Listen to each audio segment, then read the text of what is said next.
আল্লাহ তাআলা চুরি করার পরে হাত কাটতে বলছেন, আপনার বুঝে আসতেছে না, আপনি বুঝে আসে না দেখে মানবেন না, কারণ আপনি আপনার বুঝের গোলাম। আমি তো আল্লাহর গোলাম, উনি বলছে যথেষ্ট।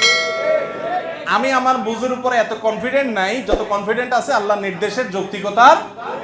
আমার বুঝ এটা দুনিয়াতে কয়দিন পর তরমুজ প্রমাণ হয়, ঠিক না? আমি ঠিক, আমার বুঝ অনেক সময় তরমুজ প্রমাণ হয় না।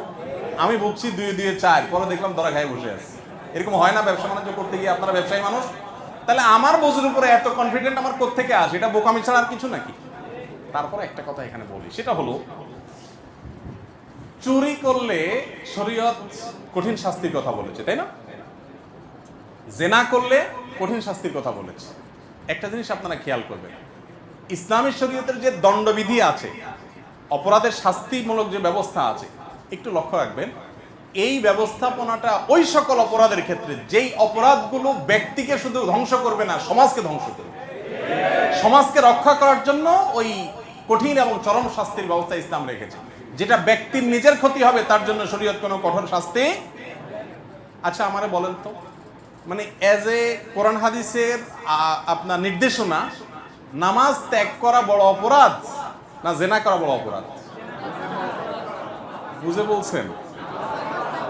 নামাজ ত্যাগ করার অপরাধের মাত্রাটা বেশি নাকি জেনা করার অপরাধের মাত্রা বেশি? নামাজ ত্যাগ করার অপরাধের মাত্রা বেশি। কেন? কারণ ইমানের পরে ইসলামের নামাজের চাইতে গুরুত্বপূর্ণ কোনো নির্দেশ।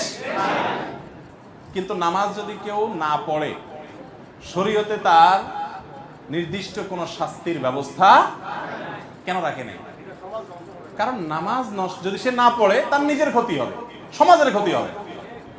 কিন্তু জেনা যদি ব্যাপক হয় সমাজ ধ্বংস হবে।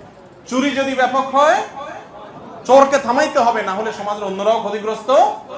ডাকাতকে থামাতে হবে, না হলে অন্যরা ক্ষতিগ্রস্ত। এই জন্য সবচেয়ে কঠিন শাস্তি ডাকাতি। ডাকাতির শাস্তি সবচেয়ে কঠিন।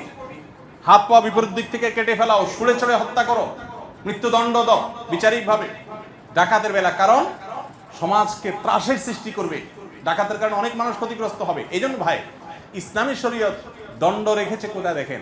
আপনি গান শুনেন, দুমায়া সারাদিন গান শুনেন, নাচেন, নাচতে নাচতে একদম ফ্যানের সাথে ঝুলে থাকেন।